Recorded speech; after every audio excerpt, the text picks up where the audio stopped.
연애 상담, 이별 상담을 통해서 많은 케이스들을 보셨을 텐데 그 중에서 정말 이런 사람이라면 꼭 놓치지 말아야 된다 하는 사람의 특징이 있을까요?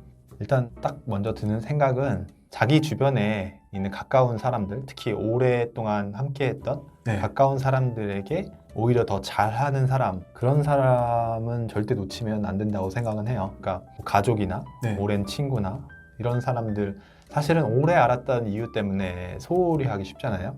근데 이제 그런 사람들에게 표현도 잘하고 아껴주고 어떤 그런 노력들, 애정들 이런 것들이 결국에는 오랫동안 앞으로 함께할 나에게 결국 돌아오는 어떤 모습이라고 생각해요.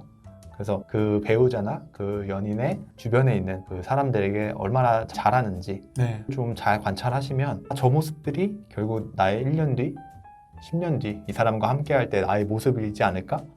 네, 라는 생각을 해볼 수 있을 것 같고요. 그러니까 나의 지인들한테가 아니고 본인이 본인의 지인들과 오랜 관계를 맺고 가까운 사람한테 더 잘하는 거에 대한 얘기를 하신 거죠? 네, 뭐 내 주변 사람들한테까지 잘하면 너무 좋겠지만 뭐 그것까지는 사실 그냥 뭐 바람이고, 그렇지만 자기 주변의 사람들에게 함부로 한다? 이거는 사실 결국 나에게 함부로 할 수 있다는 가능성이 높다고 생각해요. 그거 진짜 중요한 말씀이네요.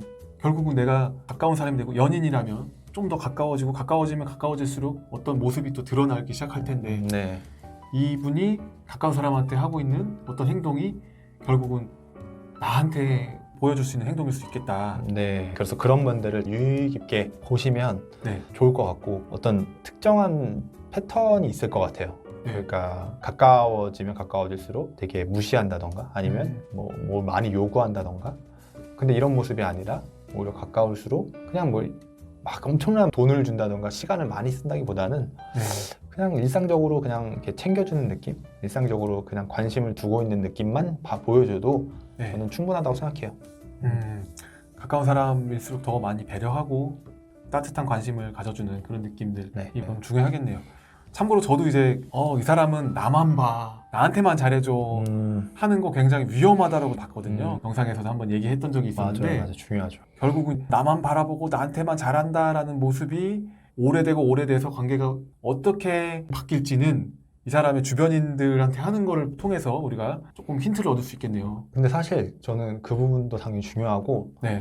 근데 또 되게 희생적이고 약간 퍼주는 그런 관계들도 있다고 생각해요. 네. 특히 가족 관계에서 그럴 수 있는데, 그런 지나치게 희생적이고 주변 사람들에게 자기 걸 많이 퍼주는 모습들을 보고 잘한다고 혼동하면 안 될 것 같아요. 네. 주의점이네요. 지금 네. 말씀하신 거에 주변 사람한테 잘하는 게 단순히 퍼주고 이런 게 아니다. 네, 그거는 좀 다른 얘기인 것 다른 같아요. 얘기죠. 네, 잘 구분해야 될 것 같아요. 어떻게 다를까요? 자기의 어떤 중심이 흔들리고 있는 사람들이 있을 것 같아요. 특히 희생적이고 퍼주다 보면 그게 시간이든지 돈이든지 뭔가 자기의 어떤 기반이 흔들릴 정도로, 일상이 흔들릴 정도로 그걸 퍼주고 있다면 그거는 조금 위험한 상태가 아닌가? 네. 그렇다면은 잘한다고 하는 범주는 건강한 관계를 뜻하는 거고 어떤 외로움이나 여러 가지 요인으로 인해서 그렇죠. 끌려다니는 거를 네. 잘하는 거라고 얘기하는 건 아니다. 네네네. 그런 것들은 오히려 더 위험할 수도 있겠죠. 네. 또 있을까요? 그러니까 자기 자신의 장점들을 좀 다양하게 발견해주고 표현할 수 있는 사람이면 놓치지 마라. 연인이 나의 장점을 자꾸 발견해주는 건가요? 네, 그렇죠. 그러니까 이게 왜 중요하다고 생각하냐면 네. 사실 오랜 관계가 지속되면은 자연스럽게 서로의 단점이나 안 좋은 점, 서운한 점을 발견할 수밖에 없는 것 같아요. 아무리 사랑해도 많은 시간을 보내다 보니까 나중에는 진짜 약간 좀 싫은 면들이 보이겠죠. 그리고 이 사람의 단점이 많이 보일 거고. 근데 그럼에도 그 사소한 장점들을 이렇게 구석구석에서 발견해 줄 수 있는 사람이면 오랜 시간 관계를 잘 유지하는데 훌륭한 자원을 갖고 있는 사람이라고 생각해요. 그래서 그런 부분들이 보인다면 놓치지 마라. 네. 오랜 시간이 지나도 새로운 모습들을 계속 발견해주는 사람이라면 너무 좋을 것 같아요. 네, 맞아요. 물론 이제 5년, 10년 만나면 새로운 게 없을 수도 있겠죠. 그렇지만 이미 갖고 있는 이 사람의 장점이더라도 새롭게 표현해주면 일상에서 이런 모습 맞아 되게 좋네 뭐 이렇게 표현을 해줄 수 있다면 그것만으로도 사실은 좋은 관계를 유지하는데 많이 도움이 될 것 같아요.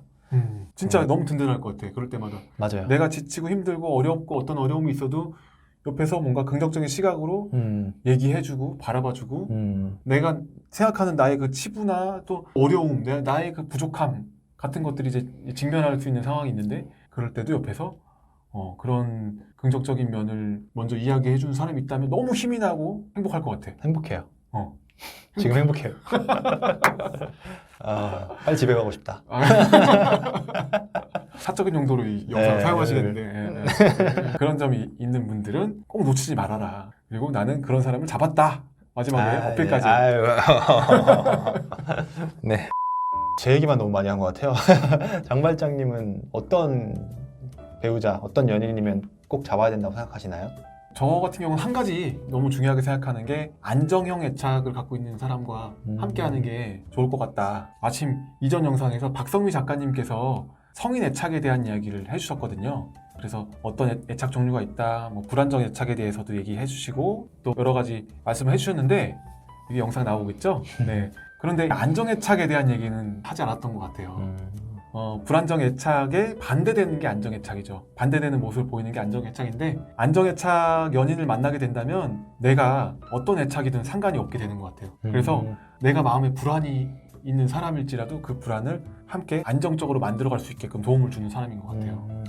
그래서 이런 사람을 만나게 된다면 놓치지 말아야 된다. 근데 지난 제 연애를 들여다보니까 연애하던 시절에 굉장히 불안해하는 애착에 가까운 그런 유형을 갖고 있는 사람이었거든요. 그래서 연인의 연락 같은 것들이 안 오거나 어떤 이제 불안한 요소 같은 것들이 있을 때 자꾸 막 날 사랑해줘, 날 더 사랑해주지 못해 하고 이제 보채기도 하고. 아, 진짜요? 네. 그런 그 뭔가 좀 연인에게서 엄마의 모습을 자꾸 찾는 거죠.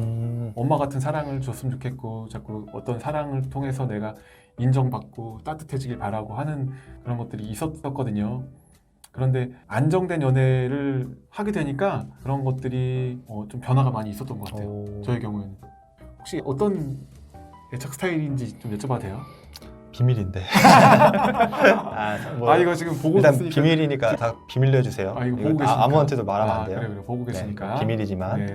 회피형 애착에 가까웠던 사람이었던 것 같아요. 뭐 지금도 약간 여전히 그런 게 있을 거고, 하지만 예전에 어릴 때가 더 심했고, 그래서 표현하는 것도 계속 회피하고 갈등 상황도 회피하고, 그러면서 문제를 좀 빠져나가려고 하다 보니까 이제 상대가 힘들어하는 경우도 있었겠죠. 그래서 물론 지금도 있어요. 지금도 있지만 네. 지금은 이제 말씀하신 것처럼 안정적인 유형을 갖고 있는 사람이랑 함께 하면서 조금 그런 부분이 많이 순화돼가고 있는 것 같아요. 네, 그래서 저는 그렇습니다.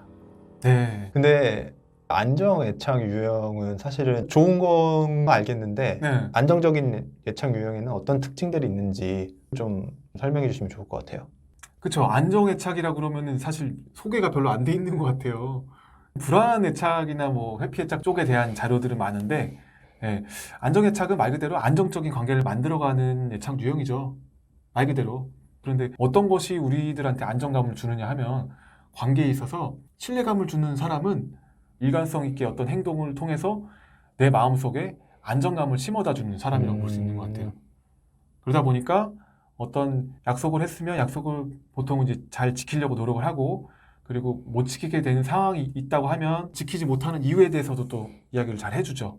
그래서 연인 관계에서 크고 작은 사소한 약속들을 굉장히 잘 지켜나가는 사람이라고 볼 수 있고요.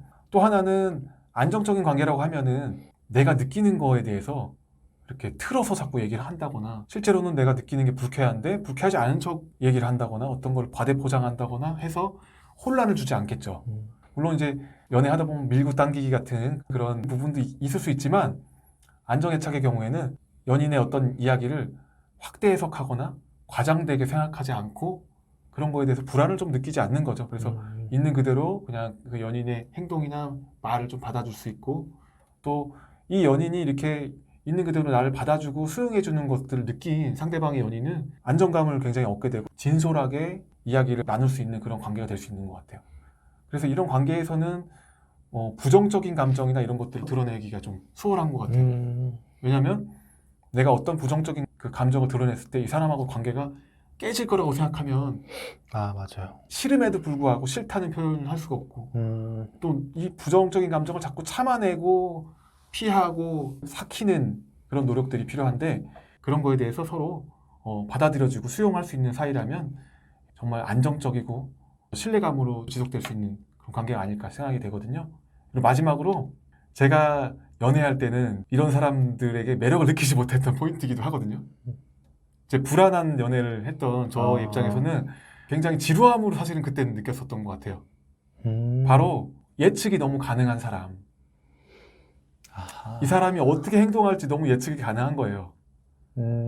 이런 것에 실제로 조금 지루하다고 생각하거나 재미없다고 생각하시는 그런 분들도 있으실 것 같아요. 네. 하지만 이런 특징은 안정애착 갖고 있는 분의 굉장히 좋은 장점이자 특징이라고 볼 수 있는 것 같아요. 그렇기 때문에 사실 예측 가능하기 때문에 우리가 불안하지 않거든요. 아, 그렇네요. 안정적이고 더 신뢰가 가고요. 그리고 그 신뢰를 좋게 봐준다면 사실 좋은 장점으로 봐준다면 더 끈끈해지고 서로가 신뢰로운 관계가 될 수 있을 것 같아요.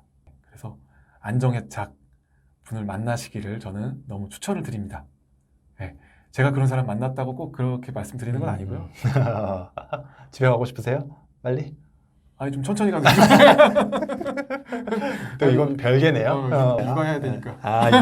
육아는 또 다른 내용이네요. 이 영상 저는 안 보여줄 겁니다.